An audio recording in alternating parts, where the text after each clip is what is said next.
हम लोग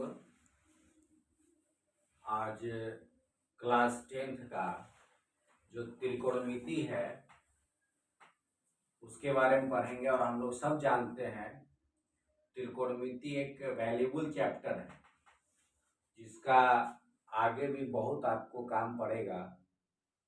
और त्रिकोणमिति का उपयोग फिजिक्स के अंदर भी होता है और मैथ का तो एक ब्रांच ही ट्रिगोनोमेट्री है।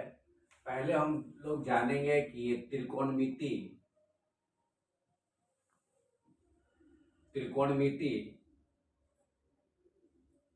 शब्द का अर्थ क्या है। त्रिकोण का अर्थ होता है तीन कोण और मिति का अर्थ होता है माप। जैसा कि हम लोग जानते हैं कोई भी त्रिभुज लेते हैं तो किसी भी त्रिभुज के अंदर 6 भाग होता है। पहला उसका एक भुजा, ये दूसरा एक भुजा और एक तीसरा, ये 3 भुजा, उसके 3 भाग। कोण ये पहला, फिर ये दूसरा और एक तीसरा, तो 3 कोण और 3 भुजा मिलकर टोटल इसके 6 भाग होते हैं। और हम लोग त्रिकोणमिति में मुख्य रूप से इन्हीं 3 कोणों के माप के विषय में पढ़ते हैं और भुजाओं के बीच जो संबंध है उन सब सारे चीजों का हम लोग अध्ययन करते हैं। और एक विशेष बात आपको बताना चाहूंगा कि त्रिकोणमिति के जो सारे नियम हैं वो समकोण त्रिभुज में लागू होते हैं। समकोण त्रिभुज के अंदर त्रिकोणमिति के सारे नियम लागू होते हैं। और हम लोग पहले भी ये बात पहले के बेसिक क्लासों में हम लोग पढ़ चुके हैं कि जो त्रिकोणमिति है तो उसके अंदर जो हम लोग ये समकोण त्रिभुज पढ़ते हैं तो पहले ये जानेंगे कि समकोण त्रिभुज है क्या। तो किसी भी त्रिभुज का यदि एक कोण समकोण अर्थात 90 डिग्री हो जाए उसको हम कहते हैं समकोण त्रिभुज। समकोण त्रिभुज में जो समकोण वाली भुजा है उसका सम्मुख, सम्मुख का अर्थ हुआ सामने, मुंह के सामने, तो इसके सामने का जो भुजा होगा वो कहलाता है कर्ण। 90 के सामने का भुजा कर्ण। और जो 2 भुजाएं होती है वो आधार और लंब कहलाता है। अगर इस कोण को हम लेते हैं, इस कोण को हम अगर लेते हैं या इसको हम थीटा मानते हैं तो ये नीचे वाला ये आधार हो जाता है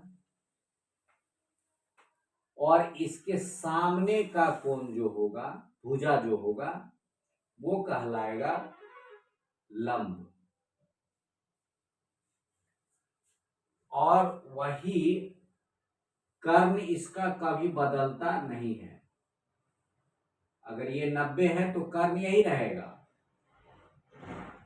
लेकिन अगर हम इसके सेंस में बनाएंगे, अगर हमने इसको थीटा मान लिया, इसको थीटा माना, ये हो जाएगा हम लोगों का लंब और ये हो जाएगा आधार। और जो इसका बेसिक फॉर्मूला बनता है, जो इसका आधार वाला जो सूत्र बनता है, तो वो अनुपात में बनता है। हम लोग एक चीज जानते हैं कि अनुपात में 2 राशियां हैं और ये 3 है, कर्ण, आधार और लंब। ये 3 राशि अगर अनुपात में आएगा तो ये 3 दूने 6 यानी 6 सूत्र को ये जन्म देगा। और यही जो 6 इसका सूत्र है जो जन्म होगा वो इसका बेसिक सूत्र कहलाता है। अब इसमें हम लोग देखते हैं कि इसका बेसिक सूत्र क्या बनता है।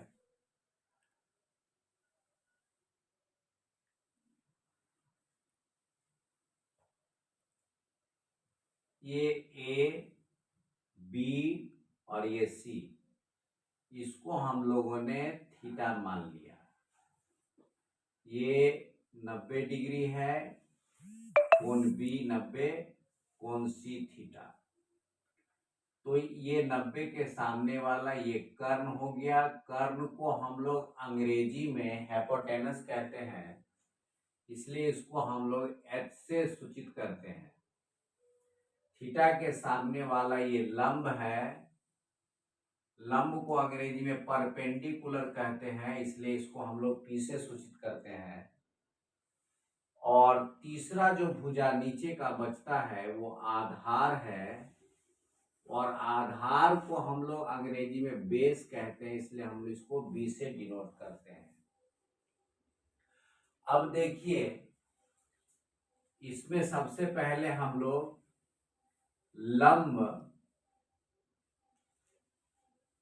और कर्ण का सूत्र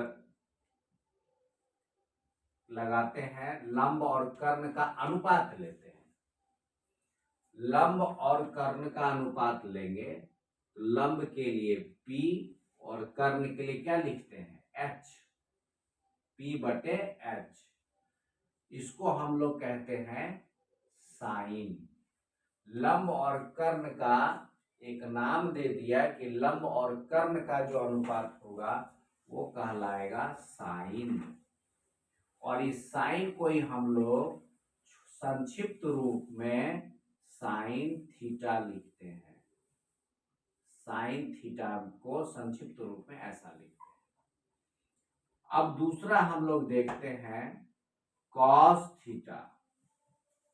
इसी में अगर हम लोग आधार ले लेते हैं और कर्ण ले लेते हैं, तो आधार और कर्ण, आधार को बेस बी से और कर्ण को एच, तो उसको हम लोग क्या कहते हैं, B/H। ये हो गया कॉस थीटा। और इसका जो पूरा नाम है वो है कोसाइन। तो कोसाइन जो है उसी को छोटे रूप में, संक्षिप्त रूप में हम लोग यहां से कॉस करके लिखते हैं, ताकि लिखने में, पढ़ने में कम समय लगे, संक्षिप्त रूप हो उसका। तीसरा टेन थीटा होता है, और इसमें हम लोग, अब देखिए हमने लंब और कर्ण का, आधार और कर्ण का ले लिया, अब लंब और आधार का लेंगे। लंब और आधार का अगर अनुपात लेते हैं तो इसी को हम लोग, लंब को P से और आधार को B से, तो ये हो गया P/B, लंब/आधार, ये टेन थीटा। और इसको हम लोग टेंजेंट कहते हैं। टेंजेंट को ही हम लोग संक्षिप्त रूप में टेन थीटा कहते हैं। ये 3 अनुपात आया, और इसी 3 अनुपात से अगर इसको रिवर्स कर देते हैं, इसको व्युत्क्रमित कर देते हैं, उसको उल्टा देते हैं, तो देखिए कर्ण बटे लंब हो जाएगा, यानी H/P होगा, और इसका नाम हो जाता है कॉसेक थीटा। Cosec theta.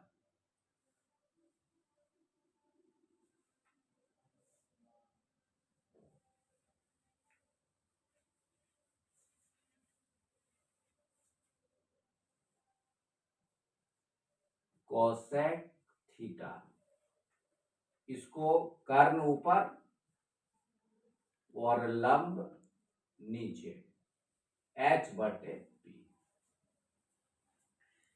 ये कोसेकेंट, अगर इसको हम फुल फॉर्म इसका बोलेंगे तो कोसेकेंट होता है।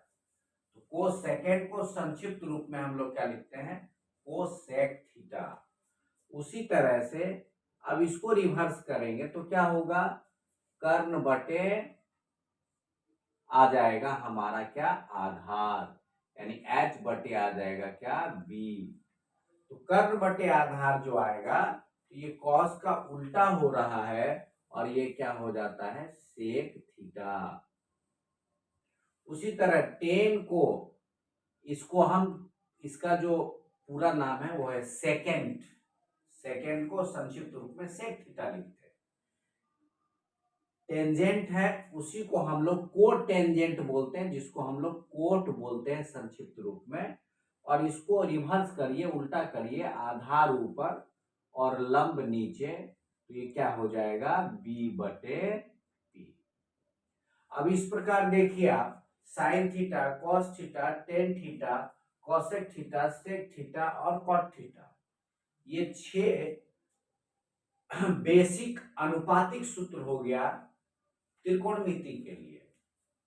और ये बड़ा ही आसान है, लेकिन होता क्या है कि हम लोग अगर सूत्र को, और ये याद करने की चीज नहीं है, हम लोग बहुत सारा सोचते हैं कि इसको रटा जाए, याद किया जाए, लेकिन जहां तक मेरा अनुभव है, अगर इसको गहराई से समझा जाए, किसको क्या कहते हैं, किस स्थिति में क्या होता है, तो फिर रटने की जरूरत नहीं है। इसको बार बार अगर प्रैक्टिस किया जाए और बनाया जाए, तो ये अपने आप जो है वो जहन में आ जाता है, और इसको बैठ करके तोतामल की तरह रटने की कोई जरूरत नहीं है। अब जैसे देखिए, मान लीजिए एक उदाहरण हम लोग लेते हैं, ये 3 है और ये 4 है, तो कर्ण ऑटोमेटिक 5 होगा, क्योंकि पहले से हम लोग पाइथागोरस प्रमेय से पढ़े हैं कि कर्ण बराबर होता है आधार स्क्वायर प्लस लंब स्क्वायर का होल रूट। तो क्या होता है, आधार है 4, लंब क्या है 3, 4 चौक 16 और 3 तिया 9, 25, 25 का वर्ग मूल अगर निकालते हैं तो 5। इसमें कभी कभी होता क्या है, ये 3 में 2 हम लोग को दिया रहता है, तीसरा ऑटोमेटिक अपने निकाल लेते हैं, ये सूत्र अगर पता है।